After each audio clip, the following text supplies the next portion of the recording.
आप सभी प्रभु प्रेमियों के चरणों में कोटि कोटि नमन। यहाँ पर हम सद्गुरु शिव के महान भक्त रावण की एक कहानी सुना रहे हैं। आखिर क्यों शिव ने उन्हें कैलाश के शिखर से नीचे गिरा दिया।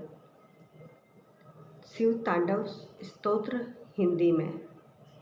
उनके बालों से बहने वाले जल से उनका कंठ पवित्र है और उनके गले में सांप है जो हार की तरह लटका है और डमरू से डमट डमट डमट की ध्वनि निकल रही है। भगवान शिव शुभ तांडव नृत्य कर रहे हैं। वे हम सबको संपन्नता प्रदान करें।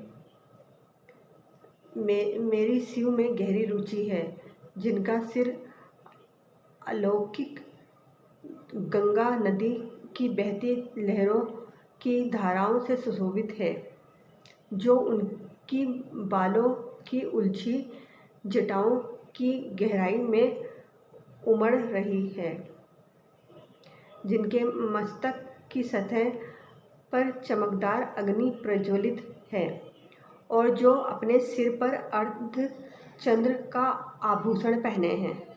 मेरा मन भगवान शिव में अपनी खुशी खोजे।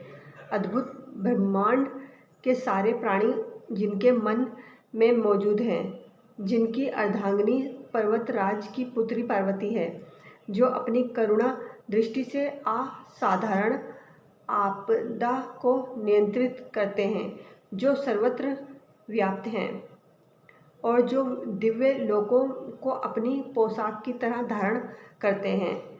मुझे भगवान शिव में अनोखा सुख मिले, जो सारे जीवन के रक्षक हैं। उनके रेंगते हुए सांप का फन लाल भूरा है और मणि चमक रही है।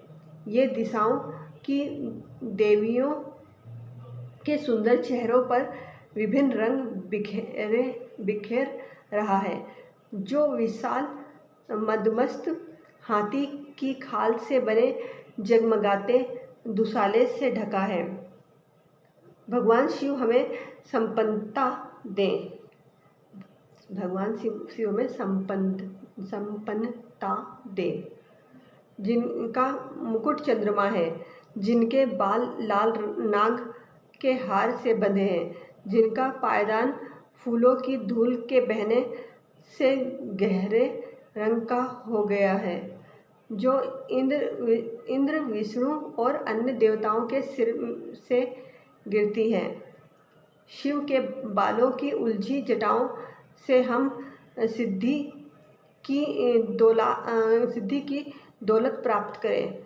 जिन्होंने कामदेव को अपने मस्तक पर जलने वाली अग्नि की चिंगारी से नष्ट किया था, जो सारे देवलोकों के स्वामियों द्वारा आदरणीय हैं, जो अर्धचंद्र से सुशोभित हैं।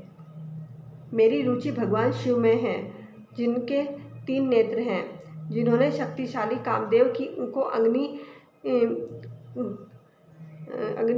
को अर्पित कर दिया।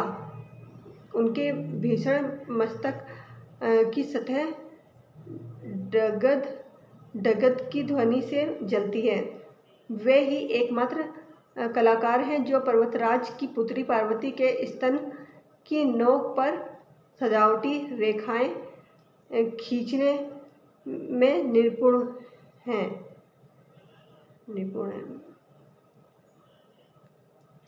भगवान शिव हमें संपन्नता दें। वे ही पूरे संसार का भार उठाते हैं, जिनकी शोभा चंद्रमा है, जिनके पास अलौकिक गंगा नदी है, जिनकी गर्दन गला बादलों की परतों से ढकी अमावस्या की अर्धरात्रि की तरह काली है। मैं भगवान शिव की प्रार्थना करता हूँ, जिनका कंठ मंदिरों की चमक से बंधा है, पूरे खिले नीले कमल के फूलों की गरिमा से लटकता हुआ, जो ब्रह्मांड की कालिमा से दिखता कालिमा साफ दिखता है।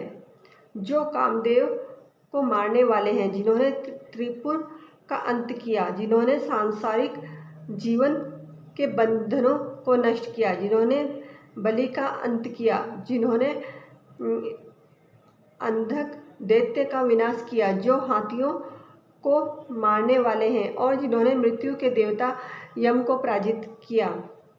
मैं भगवान शिव की प्रार्थना करता हूँ, जिनके चारों ओर मधुमक्खियाँ उड़ती रहती हैं। शुभ कदम के फूलों के सुंदर गुच्छे से आने वाली शहद की मधुर सुगंध के कारण जो कामदेव को मारने वाले हैं, जिन्होंने त्रिपुर का अंत किया, जिन्होंने सांसारिक जीवन के बंधनों को नष्ट किया, जिन्होंने बलि का अंत किया, जिन्होंने अंधक दैत्य का विनाश किया, जो हाथियों को मारने वाले हैं और जिन्होंने मृत्यु के देवता यम को पराजित किया।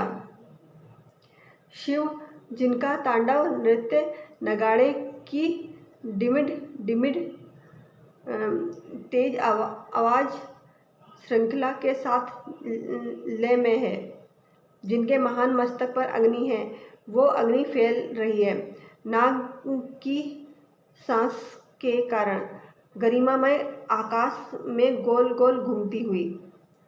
मैं भगवान सदाशिव की पूजा कब कर सकूंगा? शाश्वत शुभ देवता जो रखते हैं सम्राटों और लोगों के प्रति संभाव दृष्टि, घास के तिनके और कमल के प्रति, मित्रों और शत्रुओं के प्रति, सर्वाधिक मूल्यवान रतन और धूल के ढेर के प्रति, सांप और हार के प्रति और विश्व में विभिन्न रूपों के प्रति मैं कब प्रसन्न हो सकता हूँ? अलौकिक नदी गंगा के निकट गुफा में रहते हुए, अपने हाथों को हर समय बांधकर अपने सिर पर रखे हुए, अपने दूषित विचारों को धोकर दूर करके शिव मंत्र को बोलते हुए, महान मस्तक और जीवंत नेत्रों वाले भगवान को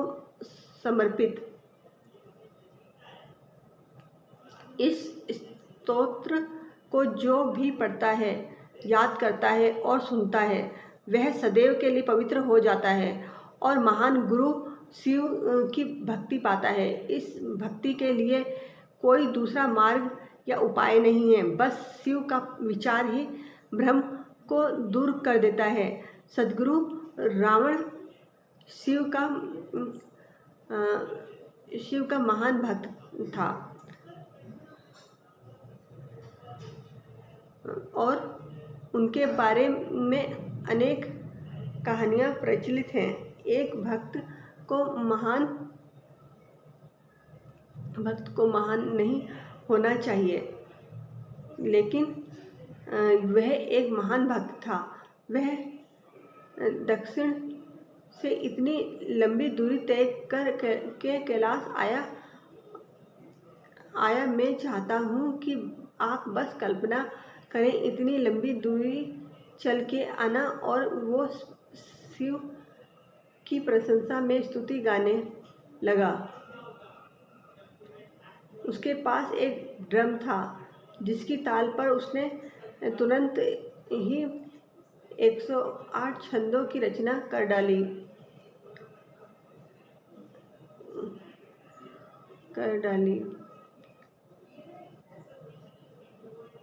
1008 छंदों की रचना कर डाली, जिसे शिव तांडव स्तोत्र के नाम से जाना जाता है।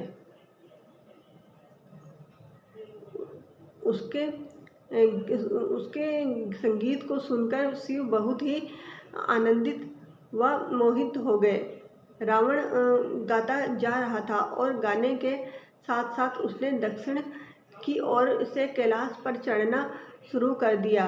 जब रावण लगभग ऊपर तक आ गया और शिव उसके संगीत में मंत्रमुग्ध थे, तो पार्वती ने देखा कि एक व्यक्ति ऊपर आ रहा था।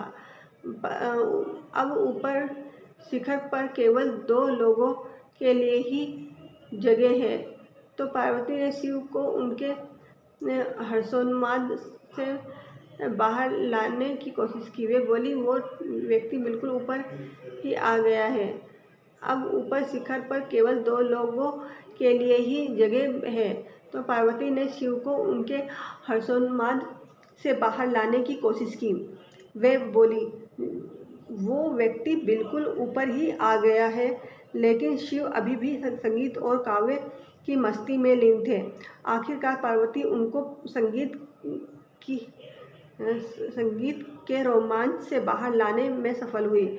और जब रावण शिखर तक पहुंच गया तो शिव ने उसे अपने पैर से धक्का मारकर नीचे गिरा दिया।